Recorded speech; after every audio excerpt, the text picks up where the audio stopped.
साथी नमस्कार, मी हनुमंत भोसले. आपण पाहतात BBC केज लाईव्ह.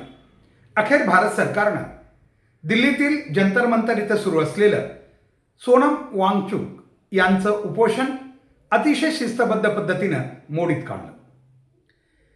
या देशात, या लोकशाही व्यवस्थेमध्ये प्रत्येक नागरिकाला, प्रत्येक संघटनेला, प्रत्येक संस्थेला आपल्यावरील अन्याय दूर करण्यासाठी किंवा न्याय मागण्यासाठी उपोषण एक महत्त्वाचं माध्यम या लोकशाहीनं दिलंय.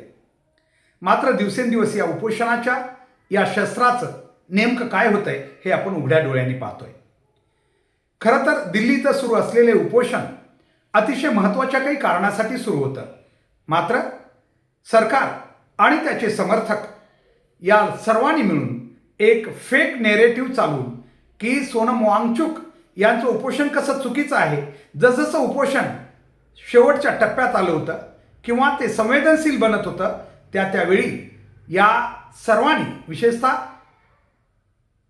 देशाचं सरकार असेल, त्याला साथ देणारी मीडिया असेल आणि विशेषतः सर्व त्या सरकारचे समर्थक यांनी सोनम वांगचुक, अगदी ते कसे चीनसारख्या देशाचे हस्तक आहेत, किंबहुना इतर अनेक गोष्टी ते कसे, किंवा या विचारपीठावर फक्त देवधर्माविषयी कसं बोललं जातं हे सांगून लोकांची दिशाभूल करण्याचा प्रयत्न केला.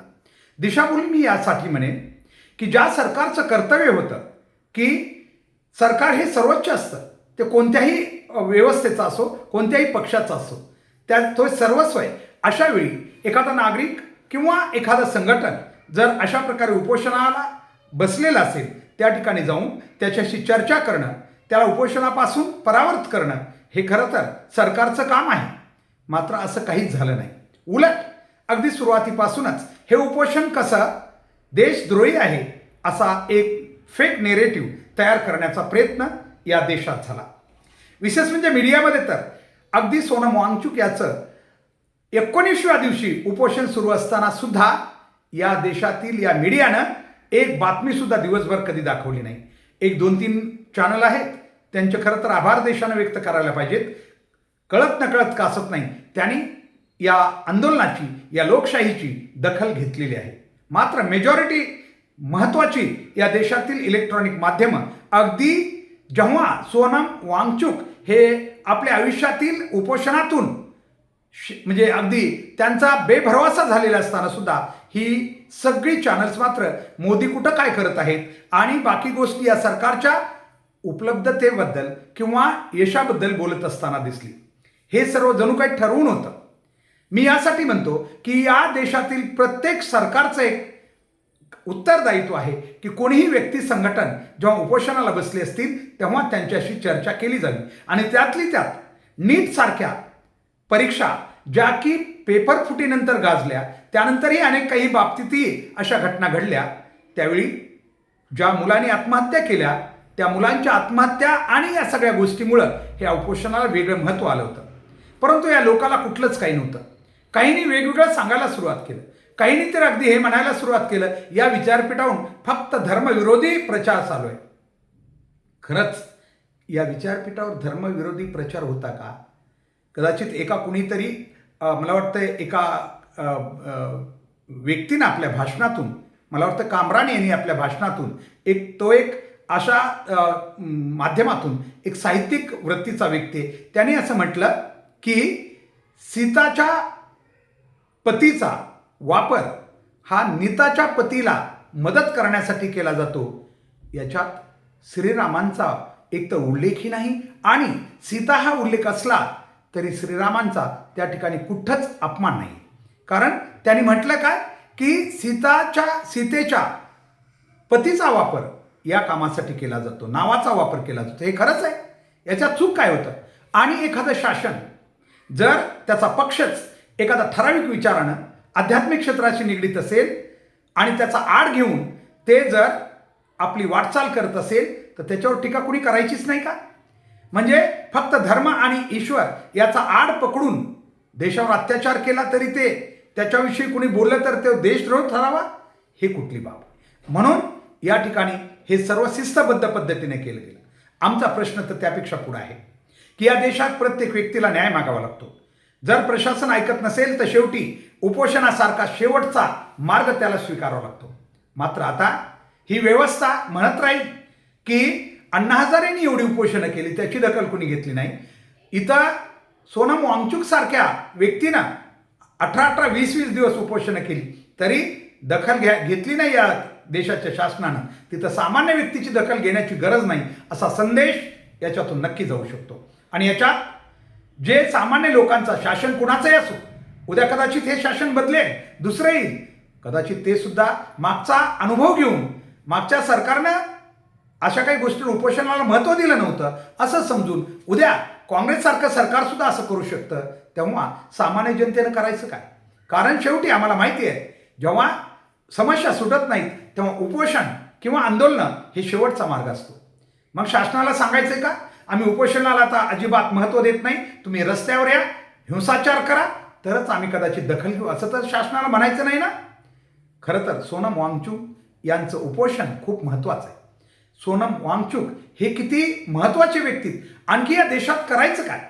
खरं तर समाज निद्रिस्त झालेल्या समाजानं खूप मोठ्या प्रमाणात सोनम वांगचुक यांच्या या सर्व उपोषणाला आणि मागण्याला समर्थन द्यायला पाहिजे होतं.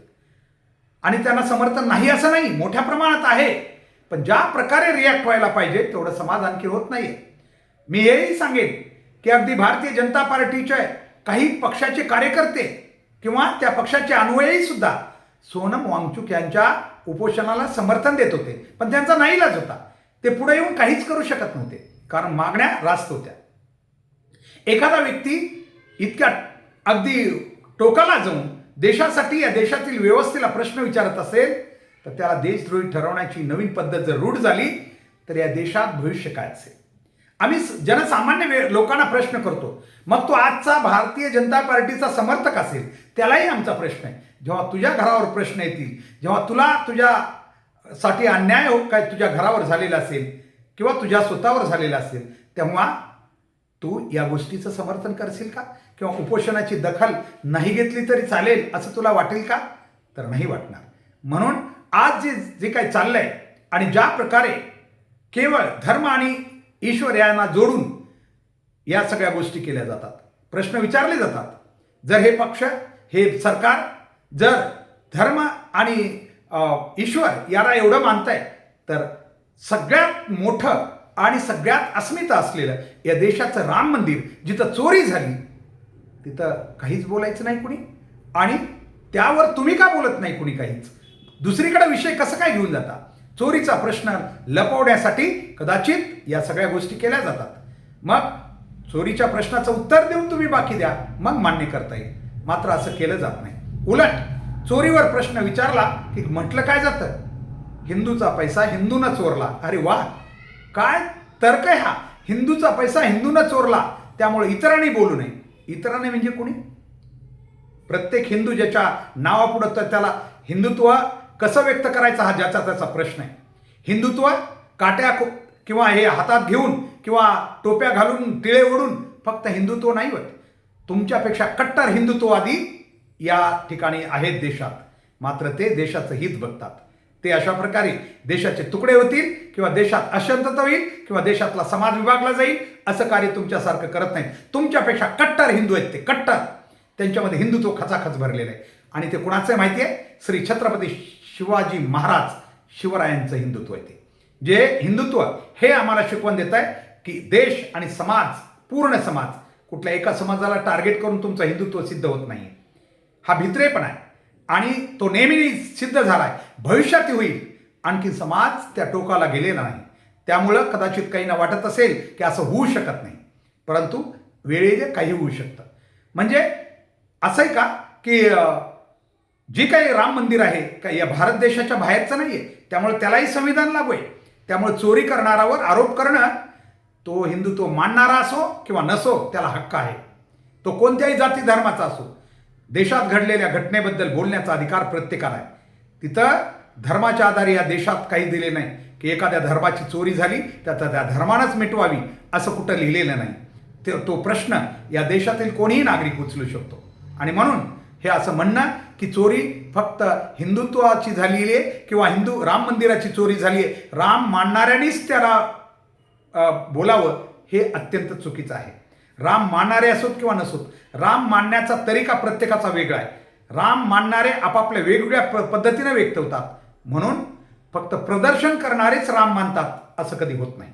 म्हणून या बाबीचा विचार झाला पाहिजे. सोनम वांगचुक यांचं उपोषण आमच्यासाठी खूप महत्त्वाचं आहे आणि ते राहणार आहे. जरी आज काही कारणानं जनता आणि सगळी गोष्ट वाट पाहते, काळ खूप मोठा आहे, काळात खूप मोठी ताकद आहे, ती काही बदलू शकते. त्यामुळे आजचा अहंकार आजच्या या गोष्टी तर नक्कीच बदलतील, खात्री आहे आम्हाला. कदाचित आम्ही असू की नसू ते बघायला, पण ते बदलणार हे नक्कीच आहे. त्यामुळं असं अहंकारात कुणी राहू नये की असंच होणार, कारण हिंदू धर्म कधी खतरेत नव्हता, नाही आज आणि पुढेही असणार नाही. हे फक्त आपलं अस्तित्व टिकवण्यासाठी केलेला कांगाव आहे. म्हणून या गोष्टी या ठिकाणी नक्कीच आम्हाला वाटतं की ज्या गोष्टी खऱ्या आहेत, मानवजातीला योग्य आहेत, देशहिताच्या आहेत आणि राष्ट्राच्या ऐक्यासाठी महत्त्वाच्या आहेत, त्यालाच आम्हाला महत्त्व द्यावं लागेल. केवळ भावनिक होऊन कुठल्या तरी आध्यात्मिक ईश्वरी गोष्टींचा आधार घेऊन जर आम्ही अशा प्रकारे समाजाला वेगवेगळ्या गटात विभागत गेलो तर देश कदाचित पुढं तितका सुरक्षित राहू शकणार नाही. आज आम्हाला एवढंच वाटतंय की सोनम वांगचुक यांचं उपोषण ज्या प्रकारे सरकारनं शिस्तबद्ध पद्धतीनं, खरं तर त्या ठिकाणी जर जनतेला खूप मोठ्या प्रमाणात रिॲक्ट व्हायचं असेल तर ते झालं असतं, पण हे शांततामय पद्धतीनं चाललेलं उपोषण आहे. देशात सुद्धा ठिकठिकाणी याबद्दलच्या रिॲक्शन उमटत आहेत आणि भविष्यात त्याला एक मोठं समर्थन मिळेल याच्यात कुठलंही दुमत नाही. आजच्यासाठी एवढंच.